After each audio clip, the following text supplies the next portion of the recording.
Welcome, my peeps. Top of the evening to you. Please subscribe, like, share, hit the notification bell that every time I send out a new content, you'll be first to be notified. It is the darkness of the soul. And when I say the darkness of the soul is like depression, the darkness of the soul, it narrates the journey of the soul and one of the most significant spiritual discovery of all time.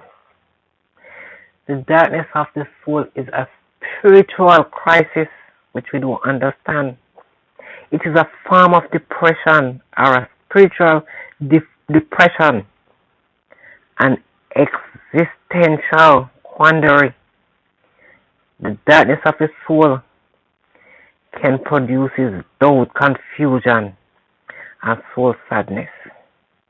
The soul sadness sometimes that we experience is always during the night, and it's an extreme form of sadness that has no case, that has no explanation. The darkness of the soul also produces spiritual condition known as dissolution. Sometimes in this state you experience so much anguish of complete emptiness. Everything seems meaningless.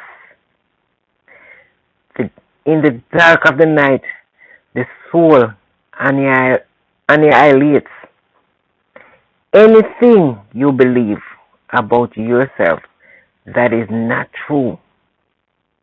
Sometimes everything is stripped away except our essential self.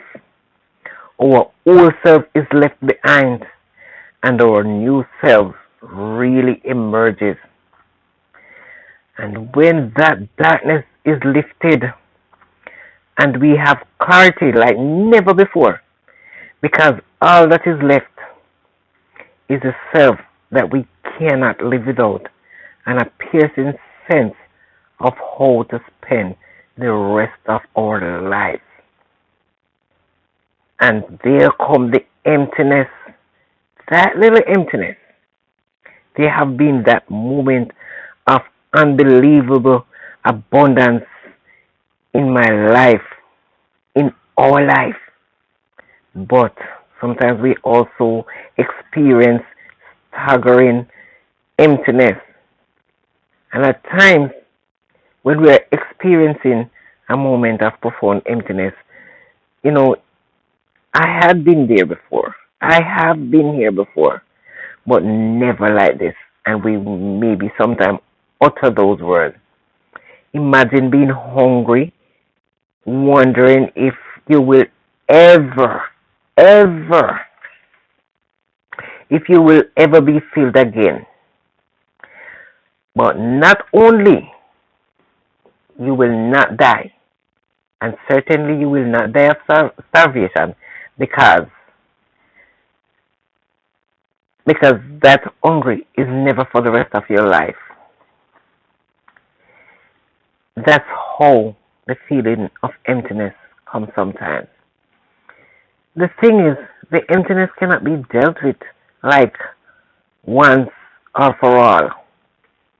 There are times that we feel so satisfied, so full, so brimming, and so overflowing.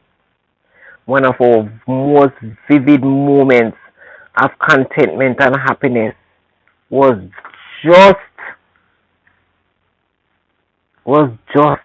after a whole lot of stuff happened to me. And one of the most vivid memory of contentment and happiness was just after, probably one night laying in bed and smiling and thinking about whether it be good or bad, and then suddenly I overcome by a wave of endless gratitude. I kept hearing a certain line in my mind over and over. And then I consider myself one of the luckiest women on the face of this earth. And I was so happy I started to cry. And it was the highest highs of my life. But you know what happened? The series, weeks ahead, the series of events unfolded so quickly. They gave me a spiritual whiplash. Life went from record high to record lows in a breakneck speed. But once again, I found myself experiencing profound emptiness and wondering how can such nothingness be so consuming?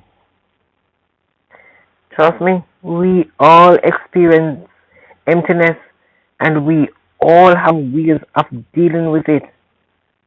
I have dealt with emptiness throughout my life and in a whole lot of ways, and they have been equally unaffected.